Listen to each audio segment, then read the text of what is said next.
Senador Ignacio Yamain, gracias por estar con nosotros. ¿Cómo te va? Pero muy bien, encantado de estar aquí. No te acostumbras a que te digan senador, ¿verdad? No, para nada, para nada. Yo soy el suplente de Katia González. No, vos sos ahora el senador Yamain.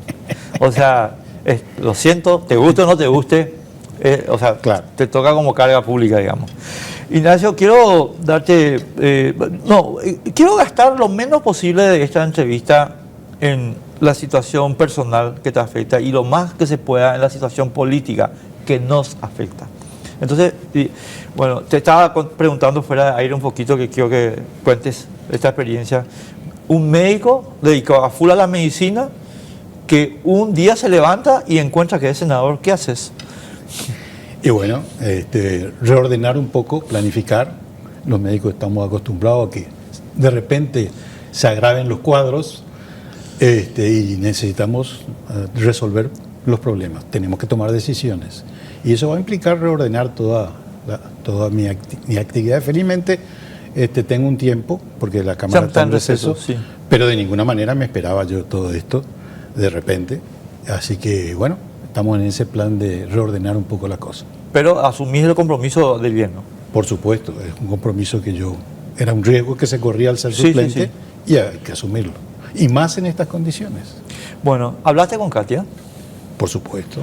Y porque yo lo que estaba presentando, digamos, antes de darte la bienvenida, es que acá hay, Ignacio, un agujero enorme que deja Katia, un espacio vacío muy grande, porque ella se convirtió, le gusta o no le gusta a la gente, en una de las protagonistas de este periodo constitucional. Y desde el 15 de agosto, yo te diría 1 de julio hasta hoy, o hasta ayer, ella puso su impronta en el desarrollo de todo el discurso de la oposición paraguaya. Y ese es un lugar muy difícil de llenar, pero me encantaría saber tu apreciación sobre el tema. No, por supuesto, por eso un poco decía que yo soy el suplente, porque tengo que aprender muchas cosas. Yo no manejo la tarea legislativa. Katia maneja perfectamente bien todo lo que es técnica legislativa, su producción intelectual, sus propuestas políticas. Y bueno, felizmente nosotros veníamos en un contacto habitual, un poco haciendo los análisis correspondientes. Lo único que esto fue un imprevisto, realmente yo tampoco tomé la dimensión que ella en algún momento anunció de que esto iba a suceder, pero tuvo razón con varias cosas que ella ha profetizado desde el punto de vista, o pronosticado desde el punto de vista político, porque tiene un gran olfato político. Entonces, en cuanto a principios, valores, son absolutamente compartibles, compromisos, responsabilidades, eso está asumido, eso lo voy a hacer, ¿verdad? ¿Y cuál va a ser el papel de Katia en tu tarea legislativa? Ella va a seguir en el equipo, va a ser colaboradora, va a estar con nosotros siempre como hemos estado.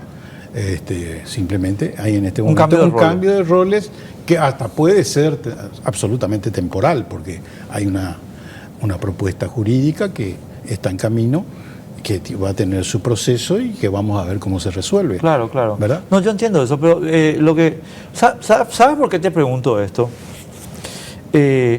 No porque haya ninguna duda acerca de tu capacidad y tu compromiso, sino porque se está planteando una narrativa, Ignacio, que a mi modo de ver merece análisis, por lo menos, ¿verdad? A saber, y aquí me dirijo al público porque, estimado amigo, la narrativa es, la sacaron a Katia para modificar la mayoría del Congreso. Entonces yo le digo a la gente que plantea esa narrativa, pero eso, discúlpenme, es una falta de respeto para el doctor Yamain.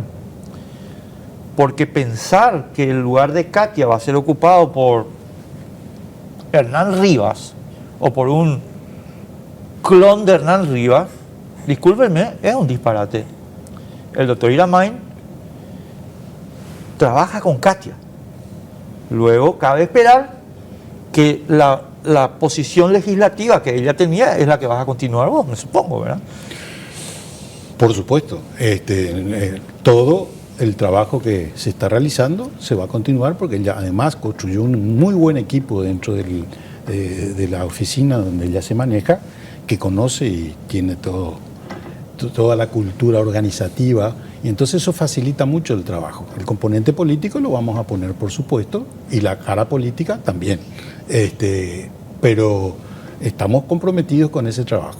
Bueno, ahora el desafío, y yo antes de que vos llegues lo estaba planteando un poquito, antes, o sea, cuando abrimos el programa, y ahora sí te voy a hablar a título personal, pero creo que hay un número de gente que está, digamos, en una posición intelectual parecida. Estamos descubriendo, entre comillas, que el Grupo Cartes no cambió ni una coma, que el Grupo Cartes sigue siendo el mismo Grupo Cartes que hizo la reelección vía enmienda. Es decir, que es un grupo que no es fiable, es un grupo que no tiene palabra, pero al que además no le importa violar la ley.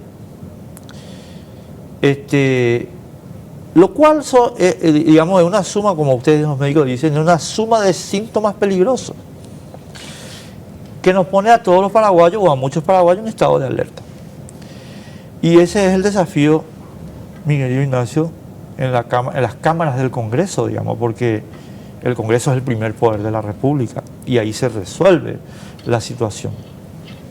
Entonces, primero, pregunta número uno, ¿vos compartís que estamos en una situación como esa? Y segundo, ¿qué conversaciones hay con los aliados?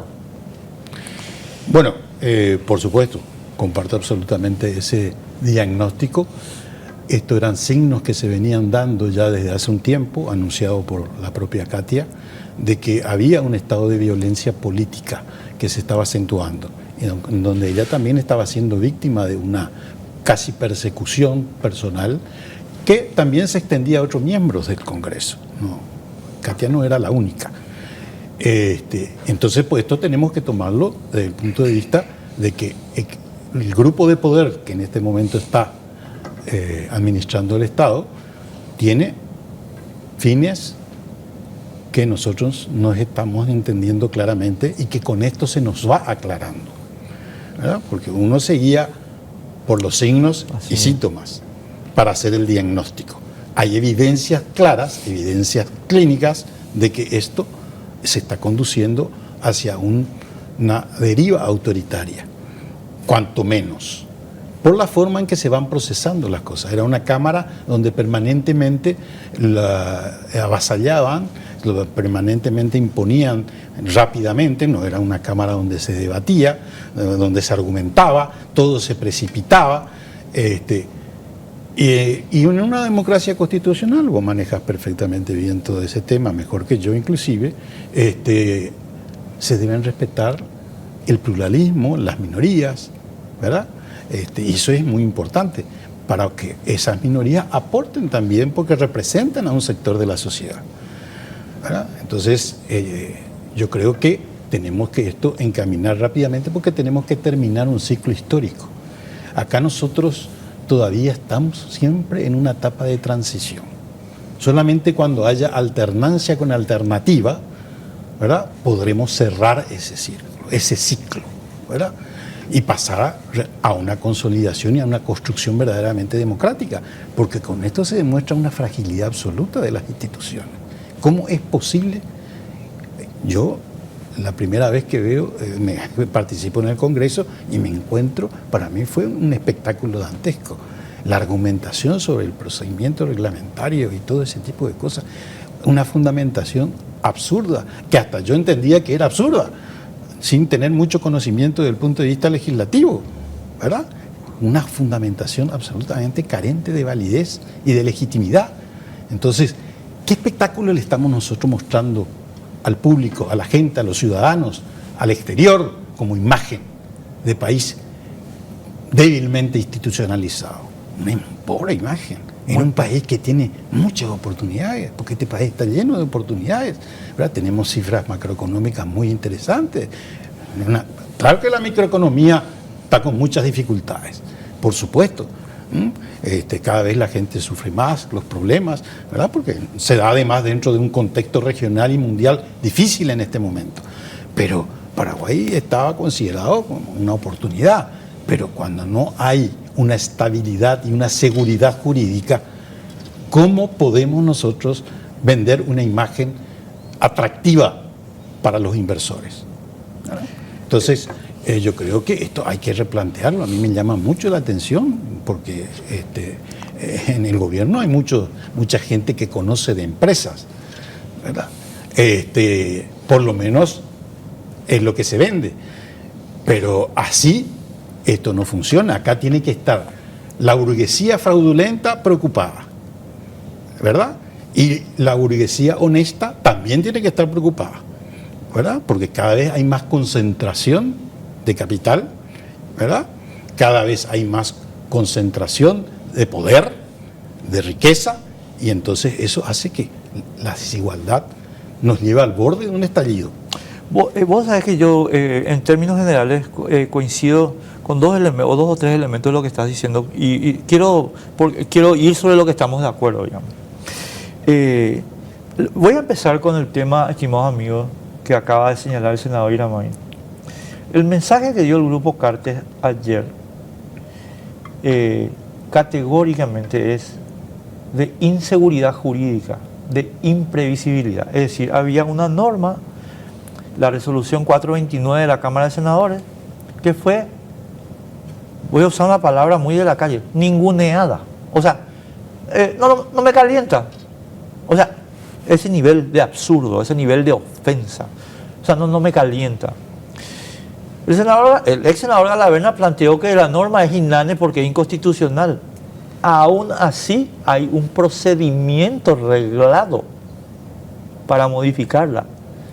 Aún cuando fuera inconstitucional, que yo creo que no lo es, y siempre sostuve que no lo es. Pero esa es otra cuestión que nos vamos a entrar ahora. Pero el mensaje fue, nos importa un pito la ley. Es decir, inseguridad jurídica e imprevisibilidad. Somos un país imprevisible porque el que manda hace lo que quiere. Primera cuestión. Segunda cuestión. Y voy a usar la categoría marxista, si me permitís. La burguesía, estimados amigos, tiene efectivamente dos patas en nuestro país, por lo menos. Una pata fraudulenta y corrupta, y otra pata honesta. Esta pata fraudulenta y corrupta nace al abrigo del negocio público. Y la razón por la que es peligrosa es porque, siendo fraudulenta, responde instintivamente al poder. Pero esta otra burguesía no le debe nada al poder. Nada. Absolutamente nada. Lo que el Grupo Cartes creo que está dimensionando mal, mi querido Ignacio, es el tamaño de ambas. Porque cree que la fraudulenta, es más grande que la otra. Y tal vez en cuentas bancarias sea más grande, pero no en número. Entonces hay una situación de tensión que está generada porque esta parte de la sociedad, más los otros agregados, se dan cuenta de que acá, chicos, lo que estamos es en un proceso de concentración. Y termino con esto, Ignacio, el discurso, perdóname. No concentración tanto del poder como de la riqueza. Porque el Grupo Cartes, estimado amigo, en última instancia es un grupo de negocio. Este es un grupo de negocio. El poder para ellos es un apéndice necesario del negocio. Así que, para que veas, estamos muy cerca en la valoración del análisis. Pero eso requiere respuestas políticas. Y ahí es donde entras vos, entra Katia y entran todos los que hasta ahora estuvieron todos disgregados, ¿verdad? No, por supuesto. Esto con respuestas individuales no se va a transformar, ni se va a resistir, ni se va a detener, ¿verdad? Acá tiene que haber una respuesta colectiva, articulada de la sociedad a través de los partidos, de las organizaciones, para que esto se pueda resistir. Porque nosotros ya conocemos, vivimos la época de la dictadura. Hace 35 años hubo un golpe militar, ahora hubo un golpe cívico, 35 años después, 35 años.